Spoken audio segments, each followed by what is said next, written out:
À notre époque de tourmente mondiale, de plus en plus de gens qui ont la foi se tournent vers le Seigneur pour recevoir des bénédictions de réconfort et de guérison.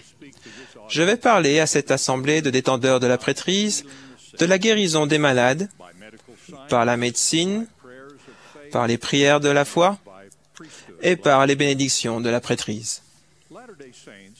Les saints des derniers jours croient en l'utilisation des meilleures connaissances et techniques scientifiques existantes. Nous utilisons la nutrition, l'exercice et d'autres pratiques pour préserver notre santé et nous faisons appel à des professionnels de la guérison comme les médecins et les chirurgiens pour nous rendre la santé. Le recours à la médecine n'est pas incompatible avec nos prières de la foi et notre confiance dans les bénédictions de la prêtrise. Lorsqu'une personne demandait une bénédiction de la prêtrise, Brigham Young lui demandait « Avez-vous pris des remèdes ?» Si quelqu'un lui répondait qu'il ne l'avait pas fait parce qu'il souhaitait que les anciens lui imposent les mains et qu'il avait la foi qu'il guérirait, le président Young lui répondait, je cite, « C'est très illogique par rapport à ma foi. Si nous sommes malades et que nous demandons au Seigneur de nous bénir et de faire pour nous tout ce qui est nécessaire, si je comprends bien l'évangile de salut, je pourrais tout aussi bien demander au Seigneur de faire en sorte que mon blé et mon maïs poussent sans que je laboure et sans que je sème. Il me semble logique d'utiliser tous les remèdes qui sont portés à ma connaissance et puis de demander à mon Père céleste de sanctifier ce remède pour qu'il guérisse mon corps. » Fin de citation. Bien entendu, nous n'attendons pas d'avoir épuisé toutes les autres méthodes pour prier avec foi ou donner des bénédictions de prêtrise pour la guérison.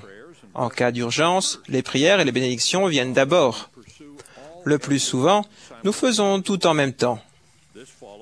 Cela concorde avec l'enseignement que nous trouvons dans les Écritures, qui est que nous devons toujours prier et faire tout avec sagesse et ordre.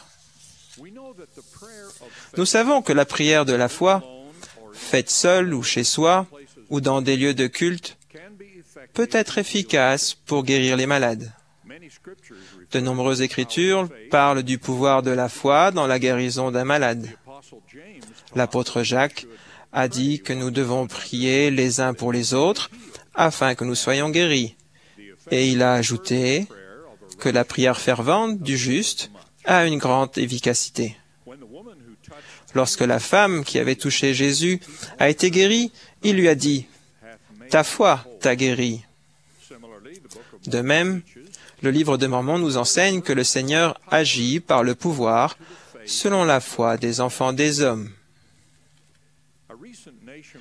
Une récente enquête nationale a révélé que près de 8 Américains sur 10 pensent que des miracles se produisent encore de nos jours, comme dans les temps anciens. Un tiers des personnes interrogées ont dit qu'elles ont bénéficié d'une guérison divine ou en ont été témoins. De nombreux saints des derniers jours ont connu le pouvoir de la foi dans la guérison des malades. Nous entendons également des histoires de ce genre parmi les membres d'autres églises qui ont la foi. Au Texas, un journaliste a décrit l'un de ces miracles. Quand une fillette de 5 ans s'est mise subitement à respirer avec difficulté et à avoir de la fièvre, sa femme et lui l'ont immédiatement conduite à l'hôpital. Le temps d'y arriver, ses reins et ses poumons avaient cessé de fonctionner. Sa fièvre était montée à 41,7 degrés et son corps était écarlate et couvert de lésions violettes. Les docteurs ont dit qu'elle mourrait du syndrome du choc toxique, de cause inconnue. Quand la famille et les amis ont appris la nouvelle, les croyants se sont mis à prier pour elle et un service de prière spécial a eu lieu dans leur église protestante à Waco, au Texas. Elle est subitement et miraculeusement revenue des portes de la mort et a pu quitter l'hôpital en un peu plus d'une semaine. Son grand-père a écrit « Elle est la preuve vivante que Dieu exauce les prières et fait des miracles. »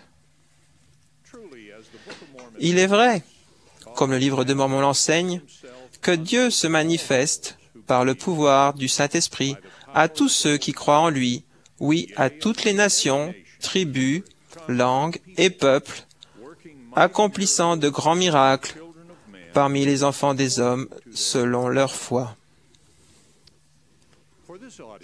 À cette assemblée d'adultes qui détiennent la prêtrise de Melchizedek et de jeunes gens qui recevront bientôt ce pouvoir, je vais parler en particulier des bénédictions de guérison qui font appel au pouvoir de la prêtrise.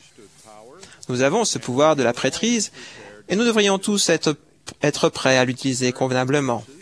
Le nombre croissant de catastrophes naturelles et de difficultés financières montre que nous aurons bien plus besoin de ce pouvoir à l'avenir que par le passé. De nombreuses écritures nous enseignent que les serviteurs du Seigneur imposeront les mains aux malades et les malades seront guéris. Il se produit des miracles lorsqu'on utilise l'autorité de la prêtrise pour bénir les malades. J'ai vu ces miracles. Dans ma jeunesse et à l'âge adulte, j'ai vu des guérisons aussi miraculeuses que celles que l'on trouve dans les Écritures, et beaucoup d'entre vous aussi. La bénédiction des malades par l'autorité de la prêtrise comporte 5 parties. 1. L'onction. 2. Le scellement de l'onction. 3. La foi. 4. La bénédiction. Et 5. La volonté du Seigneur. L'Ancien Testament parle souvent de l'onction d'huile comme d'une partie d'une bénédiction donnée par l'autorité de la prêtrise.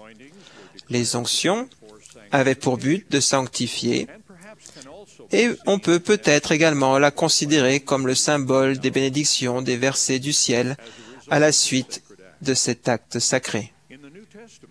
Dans le Nouveau Testament, nous lisons que les apôtres de Jésus oignaient d'huile beaucoup de malades et les guérissaient. Le livre de Jacques nous montre le lien existant entre le rôle de l'onction et les autres éléments d'une bénédiction pour la guérison donnée par l'autorité de la prêtrise. Qu'il appelle les anciens de l'Église et que les anciens prient pour lui en l'oignant d'huile au nom du Seigneur. La prière de la foi sauvera le malade et le Seigneur le relèvera. Quand quelqu'un a été oint par l'autorité de la prêtrise de Melchizedek, l'onction est scellée par cette même autorité. Sceller quelque chose signifie le confirmer, le faire agir pour le but dans lequel il a été prévu. Lorsque les anciens oignent un malade et scellent l'onction, ils ouvrent les écluses des cieux pour que le Seigneur déverse les bénédictions qu'il destine à la personne affligée.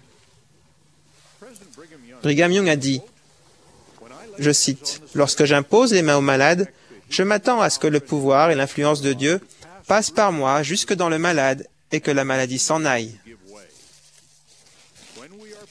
Lorsque nous sommes prêts, lorsque nous sommes des vases saints devant le Seigneur, un flot de puissance peut passer du Tout-Puissant par le tabernacle de celui qui administre dans l'organisme du patient et les malades sont guéris. Fin de citation. Bien que nous connaissions de nombreux cas où des personnes bénies par l'autorité de la prêtrise ont été guéries, nous parlons rarement de ces guérisons dans nos réunions publiques parce que la révélation moderne nous met en garde de ne pas nous vanter de ces choses, ni d'en parler devant le monde, car ces choses nous sont données pour notre profit et pour le salut. La foi est essentielle à la guérison par les pouvoirs du ciel. Le livre de Mormon nous enseigne même que, s'il n'y a pas de foi parmi les enfants des hommes, Dieu ne peut faire aucun miracle parmi eux. Dans son fameux discours sur la bénédiction des malades, Spencer W. Kimball a dit, je cite, « Nous sous-estimons souvent le besoin de la foi. Le malade et la famille semblent souvent dépendre entièrement du pouvoir de la prêtrise et du don de guérison qu'ont les frères qui donnent la bénédiction, du moins l'espèrent-ils, alors que la plus grande responsabilité repose sur celui qui reçoit la bénédiction. L'élément le plus important est la foi du malade lorsqu'il est conscient et responsable. Le maître a si souvent répété la phrase ta foi t'a guéri, qu'elle en est presque devenue un refrain. » Fin de citation. Le président Kimball a même dit que des bénédictions trop fréquentes peuvent indiquer un manque de foi ou que le malade essaie de confier la responsabilité du développement de la foi aux anciens au lieu de la conserver. Il a parlé d'une sœur fidèle qui a reçu une bénédiction de la prêtrise. Lorsque le lendemain on lui a demandé si elle voulait une autre bénédiction, elle a répondu « Non, j'ai reçu l'onction et la bénédiction. L'ordonnance a été accomplie. C'est à moi, maintenant, de mériter ma bénédiction par ma foi. » L'autre partie de la bénédiction de la prêtrise, ce sont les paroles que l'ancien prononce après le scellement de l'onction. Ces paroles peuvent être très importantes, mais leur contenu n'est pas essentiel et elles ne sont pas conservées dans les registres de l'Église. Dans certaines bénédictions de la prêtrise, par exemple une bénédiction patriarcale, les paroles prononcées constituent la bénédiction. Mais dans une bénédiction de guérison, ce sont les autres parties de la bénédiction, l'onction, le scellement, la foi et la volonté du Seigneur qui constituent les éléments essentiels. L'idéal serait que l'ancien qui donne la bénédiction soit tellement en accord avec l'Esprit du Seigneur qu'il connaît et révèle la volonté du Seigneur dans la formulation de la bénédiction. Brigham Young a enseigné aux détenteurs de la prêtrise « Il vous appartient et c'est votre devoir de vivre de manière à savoir quand le Seigneur vous parle et quand la volonté du Seigneur vous est révélée. » Lorsque cela se produit, la bénédiction s'accomplit littéralement et miraculeusement. Lors d'occasions particulières, j'ai ressenti la certitude de cette inspiration en donnant une bénédiction de guérison et j'ai su que ce que je disais était la volonté du Seigneur. Cependant, comme la plupart des frères qui participent à des bénédictions de guérison, j'ai souvent eu du mal à savoir avec certitude ce que je devais dire. Pour de multiples raisons, chaque ancien connaît des moments où son niveau de sensibilité au murmure de l'esprit est plus ou moins élevé. Chaque ancien qui donne une bénédiction est soumis à l'influence de ce qu'il voudrait pour le malade. Chacune de ces imperfections mortelles peut influencer ce que nous disons. Heureusement, les paroles de la bénédiction ne sont pas essentielles à la guérison. Si la foi est suffisante, et si Dieu le permet, le malade guérira ou sera béni, que le frère qui parle dise ces mots ou non. Inversement, si le frère qui donne la bénédiction se laisse influencer par son désir ou son inexpérience et donne des commandements ou des bénédictions qui vont au-delà de ce que le Seigneur choisit d'accorder selon la foi de l'intéressé, ces paroles ne s'accompliront pas. Par conséquent, aucun ancien ne devrait jamais hésiter à donner une bénédiction de guérison par peur de ne pas savoir quoi dire. Les paroles prononcées dans une bénédiction de guérison peuvent édifier et stimuler la foi des personnes qui les entendent. Mais l'effet de la bénédiction dépend de la foi et de la volonté du Seigneur, non des paroles prononcées par l'ancien qui donne la bénédiction. Vous, jeunes gens, et vous, frères plus âgés, veuillez prendre note de ce que je vais dire maintenant. Lorsque nous exerçons le pouvoir indéniable de la prêtrise de Dieu et que nous conservons précieusement la promesse qu'il entendra et exaucera la prière de la foi, nous devons toujours nous souvenir que la foi et le pouvoir de guérison de la prêtrise ne peuvent avoir de résultat qui soit contraire à la volonté de celui à qui appartient la prêtrise. Ce principe est enseigné dans la révélation commandant aux anciens de l'Église d'imposer les mains aux malades. La promesse du Seigneur est que celui qui a foi en lui pour être guéri et dont la mort n'est pas arrêtée sera guéri. De même, dans une autre révélation moderne, le Seigneur déclare que lorsque quelqu'un demande conformément à la volonté de Dieu, cela se passe comme il le demande. Tout cela nous apprend que même les serviteurs du Seigneur, exerçant son pouvoir divin pour quelqu'un qui a suffisamment de foi pour être guéri, ne peuvent donner une bénédiction de la prêtrise conduisant à la guérison de la personne si cette guérison n'est pas la volonté du Seigneur. Nous, les enfants de Dieu, nous connaissons son grand amour et sa connaissance totale de ce qui est le mieux pour notre bien-être éternel et nous lui faisons confiance. Le premier principe de l'Évangile est la foi au Seigneur Jésus-Christ. Et la foi signifie la confiance. J'ai ressenti cette confiance lors d'un discours que mon cousin a fait lors des funérailles d'une adolescente morte d'une maladie grave. Il a dit ces mots qui m'ont d'abord étonné et puis m'ont édifié. Je cite, « Je sais qu'il était de la volonté du Seigneur qu'elle meure. Elle a été bien soignée par les médecins. Elle a reçu des bénédictions de la prêtrise. Son nom figurait sur la liste de prières au temple. Des centaines de prières ont été faites pour sa guérison, et je sais qu'il y a assez de foi dans cette famille pour qu'elle soit guérie s'il n'y avait pas eu la volonté de Dieu de la rappeler maintenant à lui. » Fin de citation. J'ai ressenti cette même confiance dans les paroles du père d'une autre fille précieuse emportée par le cancer pendant son adolescence. Il a dit, « Notre famille a foi en Jésus-Christ. Notre foi ne dépend pas de ce qui adviendra. » Ces enseignements me semblent vrais. Nous faisons tout ce que nous pouvons pour la guérison d'un être cher.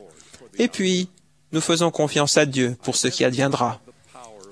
Je témoigne du pouvoir de la prêtrise de Dieu, du pouvoir de la prière de la foi et de la véracité de ses principes. Je témoigne par-dessus tout du Seigneur Jésus-Christ, dont nous sommes les serviteurs, dont la résurrection nous donne l'assurance de l'immortalité et dont l'expiation nous donne la possibilité d'avoir la vie éternelle, le plus grand de tous les dons de Dieu. Au nom de Jésus-Christ, Amen.